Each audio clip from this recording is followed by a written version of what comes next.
Hello students, the fifth lecture for the principle of management.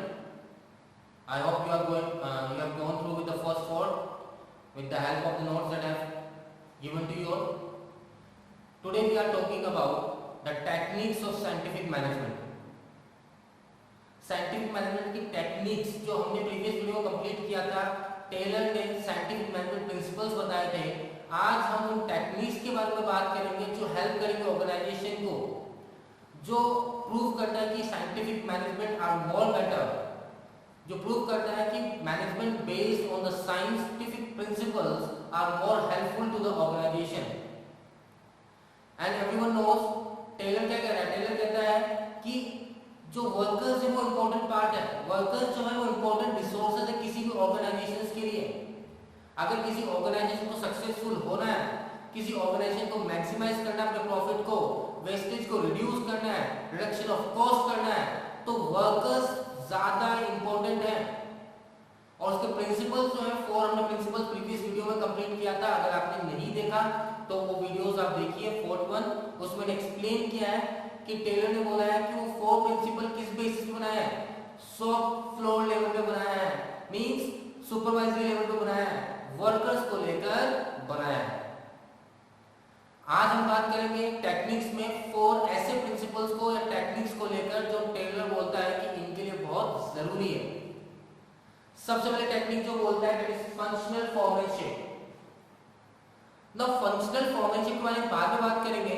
जो फॉर्मेन्स होते हैं वो सुपरवाइजर्स होते हैं और उनके इर्द गिर्द मतलब उनके अराउंड ही सारा प्रोडक्शन, सारी प्लानिंग, सारी एक्टिविटी, इंप्लीमेंटेशन सब कुछ होता है. So Taylor concentrate on the improving the performance of the foreman. If the foreman performance are improved, it will obviously improve the performance of all other activities that goes around to the foreman. The foreman कौन person है, वो supervise कर रहा है, सारी चीजों को वो कर रहा है, प्लानिंग वो करेगा, एग्जीक्यूशन वो करेगा. तो अगर फोरमैन के इर्द-गिर्द सारा काम हो रहा है, the person which is more important between should the performance should be improve of them.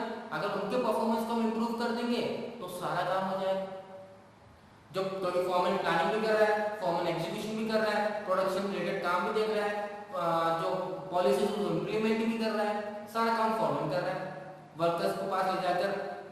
तो अगर फॉर्मैन्स की परफॉर्मेंस इंप्रूव होगी तो ओवरऑल वर्कर्स की परफॉर्मेंस इंप्रूव होगी.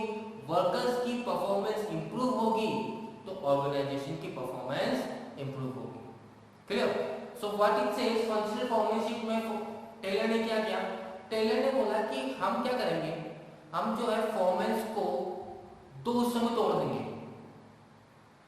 In the part of four, चार फॉर्मेन यहां रखेंगे, चार फॉर्मेंस को यहां रखेंगे और दोनों को अलग अलग काम दे देंगे.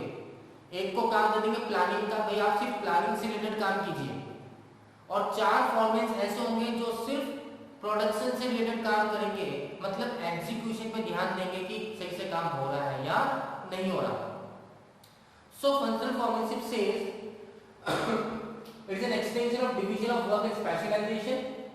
It aims to improve the quality of supervision by putting workers under 8 specialist foremen. Again, division of work and specialization. कौन सी वीडियो में, कौन से लेक्चर में? सेकंड लेक्चर में. किसने दिया था ये? फेयोल ने. The first principle given by the Fayol. Division of work का मतलब क्या होता है, काम को छोटे छोटे हिस्सों में डिवाइड कर दो, स्पेशलाइजेशन लेकर आओ.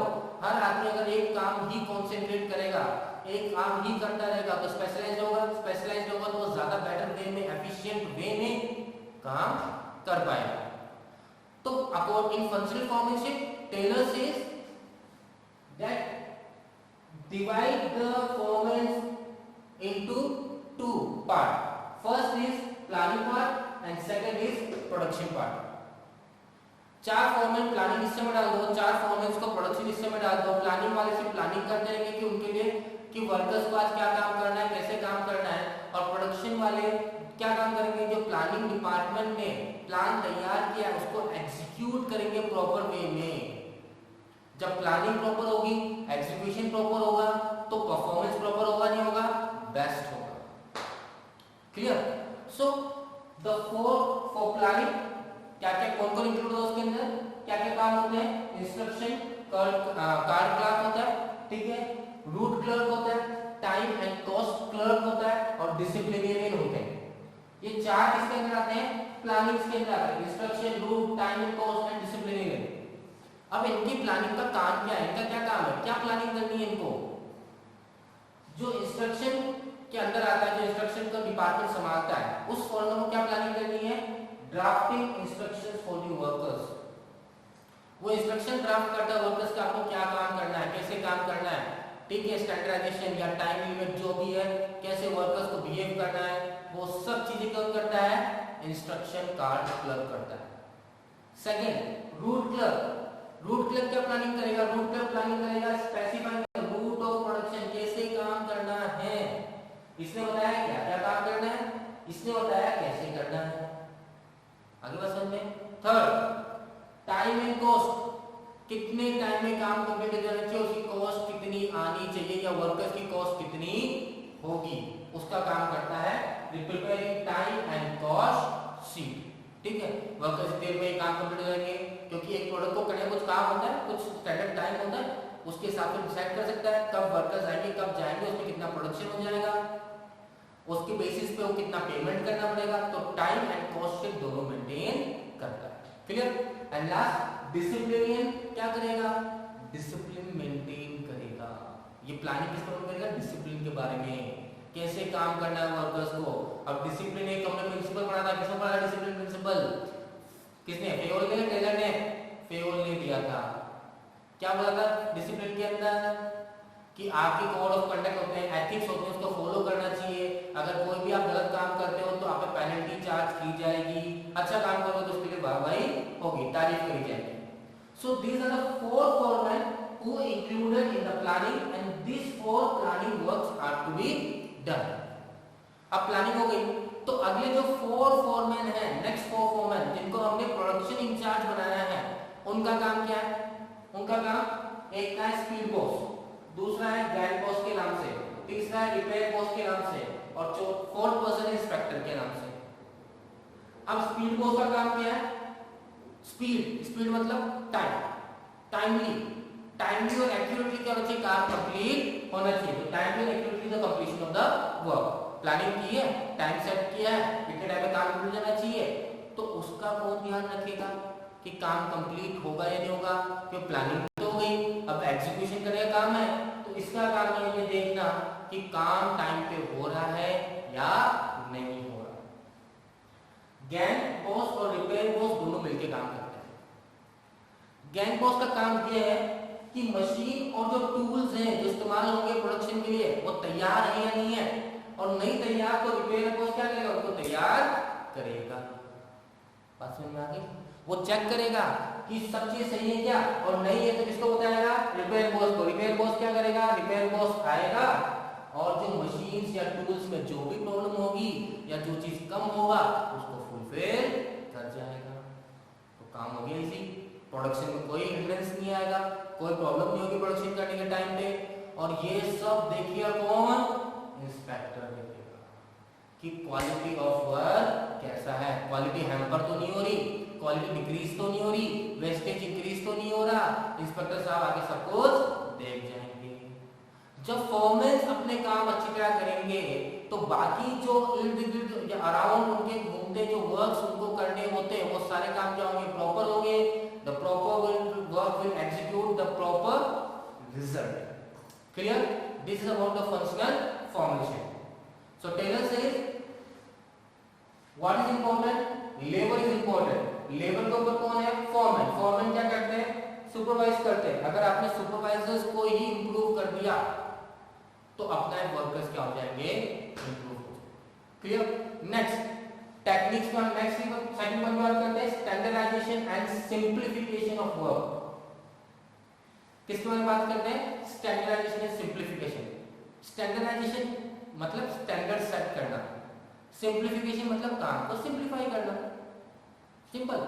स्टैंडर्डाइजेशन का मतलब ये होता है कि हर काम से related, whether it's related to machine, whether it's related to the raw material, whether it's related to the product, there should be a standard of quality, there should be standard for the completion of time, there should be standard for the quality of raw material, there should be standard of size of the product, there should be standard of everything. अगर standard fix है तो actual performance हम compare कर सकते नहीं कर सकते कि एक्चुअल परफॉर्मेंस सही हो रही है नहीं हो रही, और हो रही है तो हम स्टैंडर्ड्स को और इंप्रूव कर सकते हैं और चेंजेस कर सकते हैं. तो standardisation means changes in the existing one. Standards को अच्छे करते जाना, डाइवर्सिफिकेशंस लेके आना, ठीक है, वो स्टैंडर्डाइजेशन का पार्ट होता है. जबकि सिंप्लीफिकेशन का मतलब होता है कि अननेसेसरी डाइवर्जन को क्या करो, एलिमिनेट करो. अननेसेसरी कोई भी चीज हो, जो साइज ऑफ द प्रोडक्ट हो, द साइज ऑफ या बोल सकते हैं शेप ऑफ प्रोडक्ट हो, उसमें कोई अननेसेसरी चेंजेस की रिक्वायरमेंट नहीं हो, और ऐसा कुछ होता है तो उसे क्या कर देना चाहिए, एलिमिनेट कर देना चाहिए. अगर उसे एलिमिनेट कर देंगे, अननेसेसरी एक्टिविटीज को एलिमिनेट कर देंगे, तो काम ज्यादा इजी हो जाएगा. फिर आपको पता है ये काम ऐसे ही करना है, रिड्यूस ऑफ वेस्टेज होगा, क्वालिटी इंक्रीज होगी, आउटपुट इंक्रीज होगा, एफिशिएंसी इंक्रीज. तो स्टैंडर्ड क्या हेल्प करेगा, स्टैंडर्ड आपकी क्वालिटी इंप्रूव करेगा. स्टैंडर्ड आपका जो टाइम है, अगर स्टैंडर्ड किसका सेट कर सकते हैं, स्टैंडर्ड आप प्रोडक्ट का भी सेट कर सकते हैं, साइज के हिसाब से, शेप के हिसाब से, क्वालिटी के हिसाब से, ठीक है, कितने टाइम में प्रोडक्ट बनना चाहिए उसका भी स्टैंडर्ड सेट हो सकता है. क्लियर. तो standard helps in everything which will reduce the wastage. Simplification on the other hand, जब स्टैंडर्ड सेट हो गए तो उसमें कोई भी डाइवर्सिफिकेशन आ रहा है तो उसे क्या कर दो, एलिमिनेट कर दो, उसे हटा दो. जब हटा दोगे तो फिर नया स्टैंडर्ड तैयार हो जाएगा. क्लियर है. Third point, work study. Work study includes the study related to the various activity in the organisation. हर एक एक्टिविटी को स्टडी किया जाता है, ठीक है, और उसमें देखा जाता है क्या चीज अननेसेसरी है और क्या चीज नेसेसरी है, उसके हिसाब से स्टैंडर्ड्स को डिसाइड किया जाता है. तो वर्क स्टडी के अंदर सबसे पहले पढ़ेंगे अपन method study. The first one is method study. Method study क्या कहता है, मेथड स्टडी कहता है कि अभी हमने पढ़ा फेवल का principle, science not the rule of thumb. Science not the rule of thumb क्या बोला उसने, कि हर एक काम को करने का एक ही बेस्ट तरीका होता है. तो वर्क स्टडी वही करता है, finding out the one of the most best way of doing the job. Example मैंने आपको प्रीवियस वीडियो में दिया था, सेम वही दूंगा मैं आपको, कि अगर एक कार को असेंबल कर रहे हैं तो कौन सी पार्ट ऑफ एक्टिविटी पहले होनी चाहिए, ठीक है, रॉ मटेरियल कहाँ होना चाहिए, प्लेस ऑफ पर्संस कहाँ होने चाहिए, ठीक है, कहाँ पे हर एक चीज का ऑर्डर डिसाइड होना चाहिए, और कौन सी चीज पहले होनी चाहिए, कौन सी बाद में होनी चाहिए, कौन सी चीज लास्ट में होनी चाहिए. इसे बोलते हैं हम method study. So method study says about finding out the one of the best way of doing the job in order to reduce the wastage, in order to increase the efficiency, in order to increase the output, in order to increase the efficiency. Clear है? Okay. Moving to next, motion study. Motion study का मतलब क्या होता है कि जब भी एक पर्सन काम कर रहा है तो अलग अलग मोशंस होते हैं, अलग अलग मूवमेंट होते हैं. अगर मान लीजिए आपको कंप्यूटर के सामने बैठा दिया गया, आपको एक घूमने वाली चेयर दे दी, तो आप क्या करोगे, आप टाइप करोगे, फिर कभी यूं घूमोगे, फिर चक्कर काट के आ जाओगे, ठीक है ना. फिर आपको अगर पीछे ऊपर नीचे करने वाला दिया तो फिर करोगे, फिर ऊपर नीचे करोगे चेयर को. आप क्या हो रहा है, अननेसेसरी मूवमेंट हो रहा है, और ये मूवमेंट क्या कर रहा है, आपका माइंड डाइवर्ट कर रहा है. घूम के चक्कर काटे, अब तो मजा आ गया, फिर एक बार मुंह घूमे उल्टा, टाइम वेस्ट हुआ, एफिशिएंसी रिड्यूस हुई. तो मोशन स्टडी ये डिसाइड करता है, ठीक है, ये पढ़ता है, इस बारे में स्टडी करता है, what are the motions which are necessary, what are the essential motion, और we can say incidental, and what are the unnecessary. कौन से नेसेसरी है, कौन से इंसिडेंटल हो रहे हैं, कि ये काम करने के लिए जाना पड़ा उसको, तो बाद में क्या रिड्यूस कर सकते हो, वो चीज उसके पास पहले से दोगे तो वो मोशन खत्म हो जाएगा. और कुछ है अननेसेसरी, चेयर को घुमाना उल्टा उल्टा, ऊपर नीचे करना, ठीक है, पेन के साथ खेलना, ठीक है, पेन फाइट करते हैं, बोर हो गया पेन फाइट खेल लेंगे, चलो दोनों मिलकर खुद ही खेल लेते हैं. क्लियर. सो अननेसेसरी मूवमेंट को एलिमिनेट करना और ये देखना है कौन से मूवमेंट्स नेसेसरी हैं, कौन से अननेसेसरी हैं, जो अननेसेसरी है उनको क्या कर दो, एलिमिनेट कर दो। अगर उनको एलिमिनेट कर दोगे तो क्या होगा, फायदा किसको पहुंचेगा, ऑर्गेनाइजेशन को। एफिशिएंसी किसकी इंक्रीज होगी, वर्कर्स की। Clear. Next time study. Now time study says कि जब आप किसी प्रोडक्ट का स्टैंडर्ड डिसाइड करते हो तो आपको टाइम स्टडी करना बहुत जरूरी है ना। एग्जाम्पल, अगर मान लीजिए आपको ये पता है, आपको ये नहीं पता कि ये मार्कर कितने टाइम में बनता है, तो आप ये नहीं पता लगा सकते कि दिन भर में कितना बनेगा, ये नहीं पता लगा सकते कि महीने भर में कितना बनेगा और साल में प्रोडक्शन कितना होगा। पर अगर आपको ये पता है कि एक मार्कर को बनाने में 1 मिनट लगता है,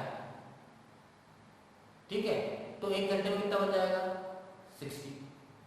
ऐसे इतने से 8 घंटे काम करेंगे तो मल्टीप्लाई कर देंगे कि 8 घंटे प्रोडक्शन कितना होना चाहिए। तो time study is very important to know what time it will take to produce a product so that the company can set the standards for the workers that you have to achieve these standards, and on the basis of this the wage rate, कितना payment किया जाएगा labour को, ये decide किया जाता है। जैसे मान लीजिए आपको पता है कि मैं बताया 1 मिनट में, ये इसको सिंपल और करने के लिए बोलते हैं कि आधी घंटे में 1 मार्कर बनता है, तो 1 घंटे में 2 मार्कर बनेंगे। एक वर्कर 8 घंटे काम करता है तो कितने मार्कर बनेंगे, 16 मार्कर्स। क्लियर। आगे बात में कितने मार्कर्स बन गए, 60। अब किसी ने अगर 15 बनाए तो मतलब उसकी एफिशिएंसी रिड्यूस हो गई, तो उसका पेमेंट भी उसके हिसाब से किया जाएगा। किसी ने 17 बनाया तो स्टैंडर्ड अच्छा बनाया तो उसका पेमेंट भी ऐसे किया जाएगा। आगे बात समझ में। तो स्टैंडर्ड अगर सेट नहीं है तो फिर आप एनालाइज ही नहीं कर पाओगे कि आपका प्रोडक्शन सही हो रहा है या गलत हो रहा है। तो time study helps in that. Last किसके अंदर, वर्क स्टडी के अंदर 4 पॉइंट जो आता है वो आता है फटीग स्टडी। थक जाना, थकान होती है ना, और मैं लगातार 2 घंटे बोलता रहूंगा तो बाद में क्या होगा, दर्द उतर जाएगा, प्यास लगेगी, थकान हो जाएगी। तो मुझे पता होना चाहिए मेरे शरीर के बारे में कि इतनी देर में पूरे जोश में रहूंगा और उसके बाद खत्म, फिर टाइम चाहिए, रेस्ट करूंगा, थोड़ा सा अपने शरीर को रिलैक्स करूंगा और फिर वापस से जोश से क्लैक्चर्स ले पाऊंगा। तो वैसे ही वर्कर्स भी थकेंगे, ह्यूमन बींग्स हैं। तुमको पता है कि कितने टाइम बाद एक वर्कर थक जाएगा, उसको इतने टाइम का अगर हम गैप देंगे तो फिर वो वापस से क्या कर पाएगा, पुराने वापस से जोश से काम कर पाएगा और एफिशिएंसी इंक्रीज करेगा और इफेक्टिव होगा। तो फटीग स्टडीज अबाउट, क्या स्टडी करता है, किस बारे में स्टडी करता है, study about the person, workers के बारे में पढ़ता है कि वर्कर कितने टाइम में कितने टाइम तक वो अच्छी तरह काम कर सकते हैं और कितने टाइम का रेस्ट उनको चाहिए, जो इंटरवल होता है खाने का होता है, बाद में उनको थोड़ी देर आराम करने का मौका देते हैं, उनसे वापस काम कर सकते हैं। ठीक है। So fatigue study is also very important while doing the organisation planning. Okay, तो these are the 3 techniques of scientific management. First is functional, second is standardization and simplification, third is work study, and the last one that is differential piece wage system. What is differential piece wage system? अब एक labour को जो हम payment करते हैं तो labour को हम 2 तरह से पेमेंट कर सकते हैं। कैसे, या तो आवरली बेसिस पेमेंट कर दो, या फिर जैसे मैंने एग्जांपल दिया था कि मार्कर जितने बनेंगे उसके हिसाब से पेमेंट कर दो। यहां पर हम इसके बारे में बात कर रहे हैं पीस वेज। पीस वेज मतलब जैसे मान लीजिए एक पीस आप मार्कर बनाओगे तो आपको 2 रुपए मिलेंगे। तो ऐसे आपने 16 मार्कर बनाए, पूरे दिन का 8 घंटे में 16 मार्कर बनेंगे तो कितने रुपए मिलेंगे, 32 रुपए, 32 रुपीस मिलेंगे। क्लियर। अब ये क्या कहा जाता है, डिफरेंशियल पीस वेज सिस्टम क्या कहा जाता है, ये कहा जाता है कि वर्कर्स को मोटिवेट करने के लिए, उनसे ज्यादा आउटपुट निकालने के लिए एक टेक्निक यूज करो, लालच दो उनको। कैसे लालच दो, अभी हमने बोला 2 मार्कर्स